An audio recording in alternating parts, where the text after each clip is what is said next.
Trump దెబ్బ ప్రపంచ దేశాలకు మాత్రమే కాదు, కొత్తగా పెళ్లైన జంటలకు తప్పడం లేదు. మా అమ్మాయికి అమెరికా సంబంధం ఖాయం చేసుకున్నాం అని మురిసిపోయే రోజులు పోయాయి. పెళ్లైన వెంటనే కొత్త కపుల్ను సంతోషంగా అగ్రరాజ్యానికి పంపించి ఆనందించే పరిస్థితి ఇప్పుడు లేదు.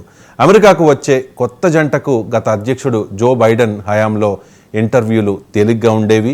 ఆన్ ద స్పాట్ ఇచ్చే అనుమతులకు కాలం చెల్లింది. ఇప్పుడు అంతా ట్రంప్ హయాం. వలసలపై ఉక్కుపాదం మోపుతోన్న కొత్త అధ్యక్షుడు కొత్త కపుల్ విషయంలోనూ అదే పంధాను అనుసరిస్తూ ఉన్నారు.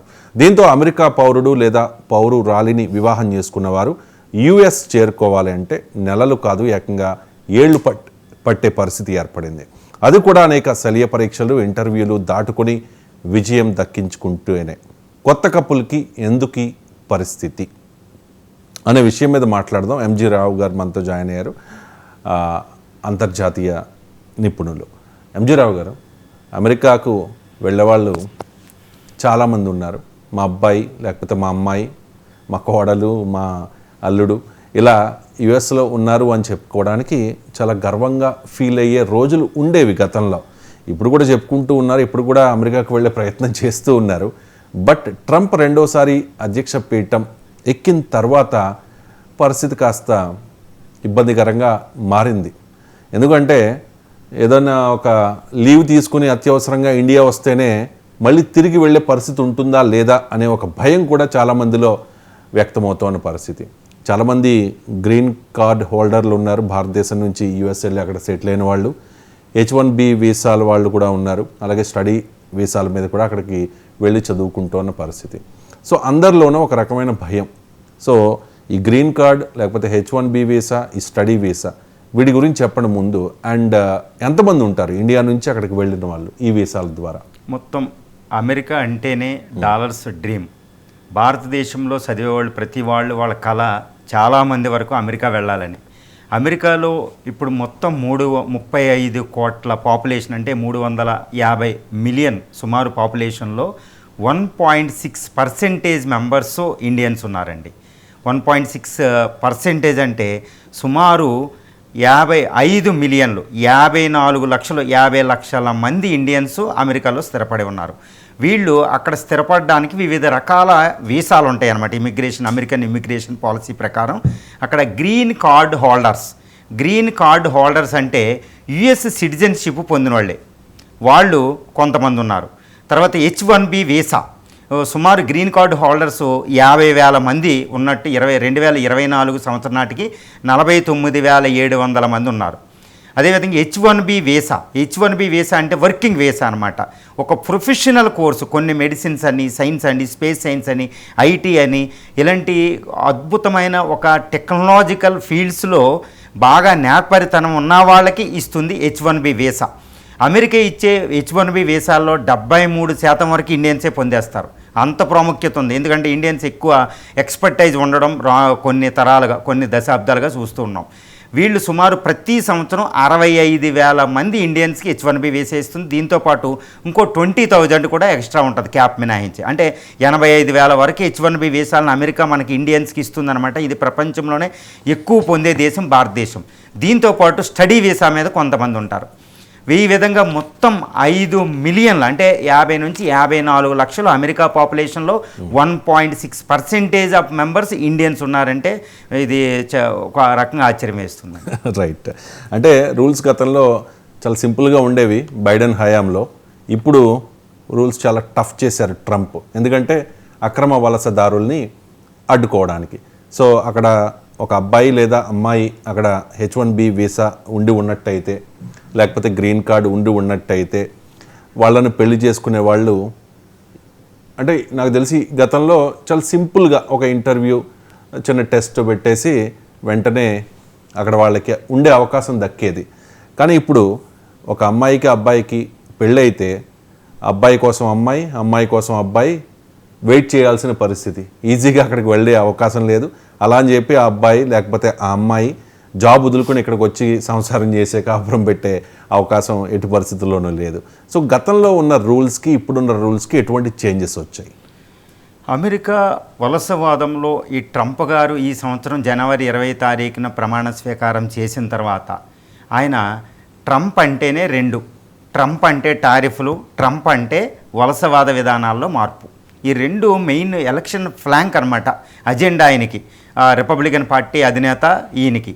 ఇప్పుడు ట్రంప్ గారు రాగానే టారిఫ్లు విధించేశారు. రెండోది వలసవాద విధానంలో చాలా మార్పులు, ఇమ్మిగ్రేషన్, యుఎస్ ఇమ్మిగ్రేషన్ పాలసీలో ఎన్నో మార్పులు తీసుకొచ్చారనమాట. ఈ మార్పులు ఏదో ఒక దేశానికి పరిమితం కాదు. యాక్చువల్గా చెప్పాలంటే అమెరికాకి ఇండియా అనేది చాలా ఇంపార్టెంట్. ఎందుకు? మానవ వనరుల సరఫరా. ఈ మానవ వనరుల సరఫరాలో ముఖ్యంగా H1B వీసాలు, గ్రీన్ కార్డులు, స్టడీ వీసాలు ఇవి ఉంటాయండి.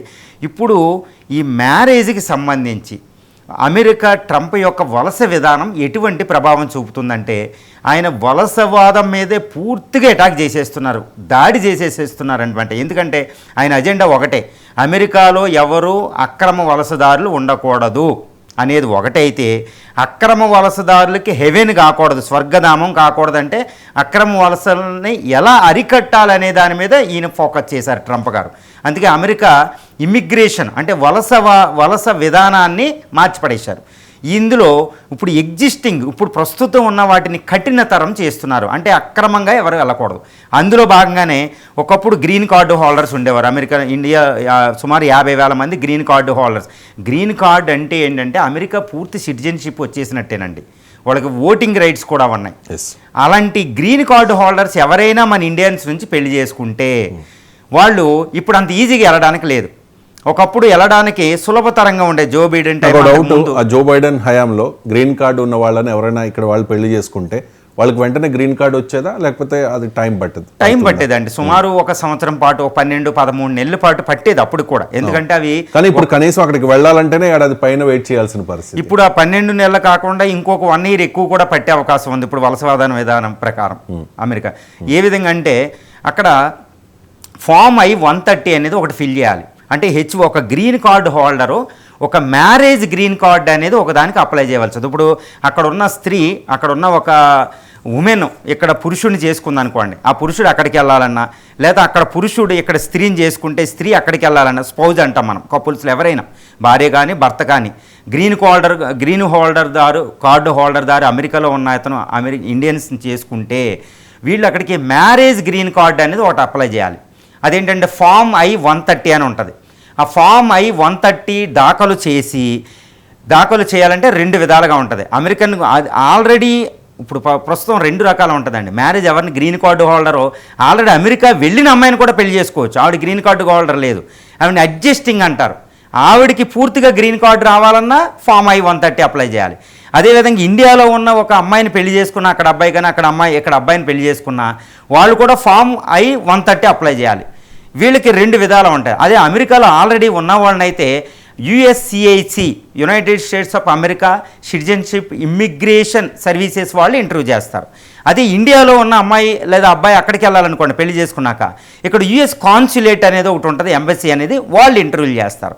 ఇప్పుడు ఏమైందంటే జో బిడెన్ ఉన్నప్పుడు ఈ ఇంటర్వ్యూలు అనేది కొంచెం సులభ సాధ్యంగా ఉండేవి అనమాట. కానీ ఇప్పుడు ట్రంప్ గారు వచ్చిన తర్వాత దీన్ని కఠినతరం చేసేశారు. కఠినతరము అంటే ఏమీ లేదండి. ఒకప్పుడు ఇంటర్వ్యూ అనేది ఓకే, అక్కడ పెళ్లి చేసుకుంది, డాక్యుమెంట్స్ ఇచ్చి ఇవి ఇచ్చేసి ఏదో యాదవలోపంగా కాస్త ఇంటర్వ్యూ ఓకే నువ్వు భార్య అని అడిగేవారు. కానీ ఇప్పుడు ఏమవుతుందంటే ఎలాంటి క్వశ్చన్లు అంటే చాలా కష్టం. ఇప్పుడు ట్రంప్ గారు వచ్చిన తర్వాత వలస విధానంలో మార్పు ఏంటంటే అక్రమ వలసలను అరికట్టడం దృష్టితోనే పనిచేస్తుంది. కాబట్టి నిజంగా భార్యాభర్త అక్కడ భార్యాభర్తల దగ్గరికి వెళ్తాలంటే చాలా కఠినం. ఫర్ ఎగ్జాంపుల్ యుఎస్లో ఇప్పుడు US ఎంబసీ కానీ USCIS కానీ కొన్ని క్వశ్చనరీ తయారు చేసింది. ఎలా అంటే నువ్వు నిజంగా భార్యవేనా, లేకపోతే నువ్వు నిజంగా భర్తవేనా, మీ ఆయన ఎటు పక్కకు పడుకుంటాడు, ఏ ఫుడ్ ఎక్కువ తింటాడు, ఏ టైంకి లెగిస్తారు, మీ వెడ్డింగ్ ఎప్పుడైంది, అసలు మీరిద్దరు ఎలా కలిశారు, ఎంతకాలం డేటింగ్ చేశారు, మీ పెద్దలు ఎవరు, మీకు జాయింట్ అకౌంట్లు ఏమైనా ఉన్నాయా, వాటి మీద ఆస్తులు ఏమైనా ఉన్నాయి, అక్కడ ఉన్న వాళ్ళు వీళ్ళని పోషించగలరా లేదా అనేది కూడా చూడాలి, అవి చూడాలి. ఇలా పెళ్లి వీడియోలు మీ ఫ్రెండ్స్ ఏంటి, ఇలా లేనిపోని క్వశ్చన్లు అనమాట. అసలు నీకైతే హైట్ తక్కువ ఉన్నారు కదా భర్త, హైట్ని ఎలాగ పెళ్లి చేసుకున్నావు, ఎలా నచ్చారు, ఇలాంటి కూడా. అంటే వాళ్ళ ఉద్దేశం ఒకటే, నిన్ను అవమానించాలని కాదు, నువ్వు నిజంగా భార్యవేనా భర్తవేనా. ఎందుకంటే అలాంటి వాళ్ళు ఎక్కువైపోయారు. ఇప్పుడు ఎందుకు అక్రమ వలసవాద విధానం ఇంత కఠినతరం చేశారు ట్రంప్ గారు జో బిడెన్తో పోలిస్తే అంటే, ఆల్రెడీ ఇండియన్స్ అమెరికాలో 2.2 లక్షల మంది అక్రమ వలసదారులు ఉన్నారంటండి. ఇది అమెరికా చెప్పేది. ఇంకో ప్యూ రీసెర్చ్ అని చెప్పేది 3.5 లక్షలు ఉన్నారని, ఇంకో రీసెర్చ్ ఇంకా ఎక్కువ ఉన్నారని చెప్తారు. ఇండియన్ గవర్నమెంట్ కూడా మా అక్రమ వలసదారులు అక్కడ ఉన్నారు అని చెప్తుంది. మీరు గుర్తుపెట్టుకునే ఉంటారు, పంజాబ్కి C-130 హెర్క్యులస్ ఒక యుద్ధ విమానం తీసుకొచ్చి పంజాబ్లో అమృత్సర్లో వదిలేసిందంటే గుర్తుందండి. C-130 హెర్క్యులస్ ఒక ఎయిర్ క్రాఫ్ట్ తీసుకొచ్చేసింది అక్రమ వలస. అంత కఠినంగా ఇప్పుడు ట్రంప్ గారు వ్యవహరిస్తున్నారు. కాబట్టి మ్యారేజ్ కప్పులైనా నువ్వు ప్రూవ్ చేసుకుని వెళ్ళవలసింది. ఎంత కఠినం అంటే మిత్రదేశమే కదా అమెరికాకు భారత్, మిత్రదేశమైన ఇండియాకు సంబంధించిన అదే సంకెళ్ళు వేసి మరి పంపించాల్సినంత అనివార్య పరిస్థితి, అంత కఠినంగా యుద్ధ విమానంలో అంత కఠినంగా ఉండాల్సిన పరిస్థితి. అంటే ట్రంప్ చర్యలను ఏమీ తప్పుపట్టలేము, ఎందుకంటే వాళ్ళ విధానాలు వాళ్ళకు ఉంటాయి. కానీ ఇలా ఈ కొత్త రూల్ వల్ల మరి చాలామంది సఫర్ అవుతూ ఉంటారు కదా. ఆల్రెడీ మ్యారేజ్ అయిన వాళ్ళు, మ్యారేజ్ చేసుకోవాలని ఆల్రెడీ డేట్ ఫిక్స్ చేసుకున్న వాళ్ళు అందరూ కూడా అంటే అమెరికా సంబంధం చేయాలని చెప్పి చాలా ఊవిళ్ళూరుతూ ఉంటారు. మరి అలాంటప్పుడు ఇప్పుడు వెనక్కి తగ్గే అవకాశాలు లేకపోలేదు కొంతమంది. ఎందుకంటే ఇలా అమ్మాయి ఇక్కడ అబ్బాయి అక్కడ, అమ్మాయి ఇక్కడ అక్కడ అబ్బాయి ఇక్కడ, అది ఎలా కుదురుతుంది అని చెప్పి కొంతమంది క్యాన్సిల్ చేసుకునే ప్రమాదము లేకపోలేదు. అంటే ఈ అక్రమ వలసదారుల్ని అడ్డుకోవడానికి ఇది ఒక్కటే మార్గమా అంటే ఇది ఒక్కటైతే కాదు ఖచ్చితంగా. కానీ దీనివల్ల కూడా కొంతమంది వెళ్తారు. నాకు సడన్గా స్ట్రైక్ అయింది ఒకటి, ఎంజీ రావు గారు జై చిరంజీవి సినిమాలో విలన్ని హతమార్చడానికి చిరంజీవి భూమికను ఒక ఫేక్ మ్యారేజ్ చేసుకుని అమెరికాలో అడుగు పెడతాడు. నాకు గుర్తొచ్చింది. అంటే అలాంటివి అడ్డుకోవడానికి మాట. సో అది. అండ్ ఇంకొకటి అంటే ఇది అంటే ఎక్కువ మంది తెలుగు రాష్ట్రాలకు సంబంధించి చాలామంది అక్కడ చదువుతూ ఉన్నారు, చాలామంది అక్కడ జాబ్ చేస్తూ ఉన్నారు. అమెరికా సంబంధం చేయడానికి చాలామంది ఇంట్రెస్ట్ చూపిస్తూ ఉంటారు, ముఖ్యంగా గోదావరి జిల్లాల లాంటి జిల్లాల్లో. సో దీని ఇంపాక్ట్ ఆ మ్యారేజెస్ మీద ఏదైనా ఉండే అవకాశం ఉందా? ఒకప్పుడు మ్యారేజ్ అయ్యి గ్రీన్ కార్డు హోల్డర్స్ కానీ ఎవరైనా తీసుకెళ్లాలంటే 1 సంవత్సరంన్నర అలా వెయిటింగ్ ఉండేది. ఆల్రెడీ అమెరికాలో ఉండే అక్కడికక్కడ ఇప్పుడు చూడండి, డాక్టర్ మ్యారేజ్ చేసుకున్నట్టు అమెరికా వెళ్ళిన వాళ్ళు మ్యారేజ్ చేసుకోవడం ఈజీగా ఉండేదన్నమాట. ఇంకా అక్కడికక్కడ గ్రీన్ కార్డు అక్కడే స్టే చేస్తారు. కాబట్టి ఇప్పుడు ఒకటి ఉందండి, తాత్కాలికంగా మ్యారేజ్ అవగానే తీసుకెళ్లేది ఒక వీసా కూడా ఉంది టెంపరీగా, కానీ అది అంతగా వర్కౌట్ కాదు. ఇప్పుడు మీరు అడిగిన ప్రశ్నకి సమాధానం చెప్పాలంటే ఎవరైనా మ్యారేజెస్ ప్రభావం ఎలా ఉంటుంది అని అడిగినట్టు అనమాట. ఇప్పుడు అమెరికాలో ఉన్న ఒక అబ్బాయిగా ఇక్కడ అమ్మాయిని చేసుకున్నా, అక్కడ అమ్మాయి ఇక్కడ అబ్బాయిని చేసుకున్నా, అక్కడికి వెళ్ళాలంటే సుమారు సంవత్సరంన్నర అలా పట్టేది, 12 నెలలు 13 నెలలు. ఇప్పుడు కఠినతరం చేయడం వల్ల అది వీసాలో క్యూ తీసుకోడు. ఇప్పుడు 2022లో అప్లై చేసిన వాళ్ళకి ఇప్పుడు వస్తుందంటండి. ఇప్పుడు అప్లై చేస్తే 2 సంవత్సరాలకు పిలుపు వస్తుంది మీకు ఇంటర్వ్యూకి, కాన్సులేట్ కానీ USCIS కానీ క్వశ్చనరీ చేయడానికి. అంటే ఒక 2 నుంచి 4-5 సంవత్సరాలు పట్టే అవకాశం ఉంది. అంటే నువ్వు అక్కడ మ్యారేజ్ చేసుకుని నీ భర్త దగ్గరికి కానీ నీ భార్య దగ్గరికి కానీ వెళ్ళాలి అంటే 2 నుంచి 5 సంవత్సరాల పాటు కాలం నువ్వు వెయిట్ చేయవలసి వస్తుంది అనమాట. అంటే నువ్వు మ్యారేజ్ చేసినా నీ భర్తతో కానీ నీ భార్యతో కానీ స్పౌజెస్తో కాపురం చేయాలంటే 2 నుంచి 5 సంవత్సరాలు వెయిటింగ్. దీని ప్రభావం మీరు అడిగినట్టు తప్పకుండా ఉంటుందండి. అంటే అమెరికా అంటేనే పెద్ద డ్రీమ్స్ కాబట్టి అమెరికా ఏదో ఒకగా వెళ్ళిపోతారన్నమాట. సో ఇలాంటి అక్రమ మ్యారేజ్లు కూడా చేసుకుని చూపించిన వాళ్ళు ఉన్నారు, మీరు సినిమాలో చూపించినట్టు. కాబట్టి ఇప్పుడు మ్యారేజ్లు 2 నుంచి 5 సంవత్సరాల కాలం పడుతుంది అంటే తప్పకుండా మీరు అన్నట్టు దీని మ్యారేజ్లు అమెరికా మ్యారేజ్లకు ఒక రకంగా కాలం చెల్లింది అని చెప్పవచ్చు. ఇది ఇంకా అంత అట్రాక్షన్ ఏమీ కాదు. రైట్. అమెరికాలో మ్యారేజెస్, అక్కడ వివాహ వ్యవస్థ గురించి మనకు తెలుసు. ఇక్కడ ఒకటే రాముడు ఒకటే భార్య లెక్క ఉంటుంది, ఒకసారి మ్యారేజ్. కానీ అమెరికాలో ఎన్నిసార్లు అయినా మ్యారేజ్ చేసుకోవచ్చు, అంతే కదా. అవును, డైవర్స్ తీసుకోవడం, మ్యారేజ్ చేసుకోవడం. అంటే అటువంటి సిస్టమ్ ఇక్కడ ఉంటుంది. అంటే వాళ్ళు వీసాల కోసం ఏదైనా చేస్తారు, ఫేక్ మ్యారేజెస్ చేసుకుంటారు వాళ్ళకి. అంటే అది ఏదో చాలా సింపుల్ థింగ్ అది. కానీ ఇక్కడ భారత వివాహ వ్యవస్థ చాలా పటిష్టమైనది. చాలా విదేశాల్లో కూడా చాలా గౌరవం ఇస్తూ ఉంటారు కదా భారత వివాహ వ్యవస్థకి. సో మరి ట్రంప్ లెక్కలు ట్రంప్వి. మరి చూద్దాం. మరి ఇదివరకు మనం ఎంజీ రావు గారు మనం పాత కాలం సినిమాల్లో చూసేవాళ్ళం, ఇల్లరికం అల్లుడు అని చెప్పేసి. చాలా చోట్ల అక్కడక్కడ ఉంది ఇప్పటికీ కూడా. అలాగే ఇక మీదట ఇండియాలో ఉన్న అబ్బాయినో అమ్మాయినో పెళ్లి చేసుకుంటే యూఎస్లో పనిచేసే ఆల్రెడీ ఇప్పటికే పనిచేస్తూ ఉన్న అమ్మాయినో అబ్బాయినో ఇక్కడికి ఇల్లరికం తీసుకొచ్చేయాలి. ఇల్లరికం ఇన్ ద సెన్స్ ఇండియా రకం మాట, అంతే కదా. చూద్దాం మరి. సో పెళ్ళైన అంటే ట్రంప్ దెబ్బతో పెళ్ళైన పుట్టింట్లోనే ఉండక తప్పని పరిస్థితి అండ్ ఈ విరహం భరించక తప్పని సిచ్యువేషన్ ఎదురవుతోంది.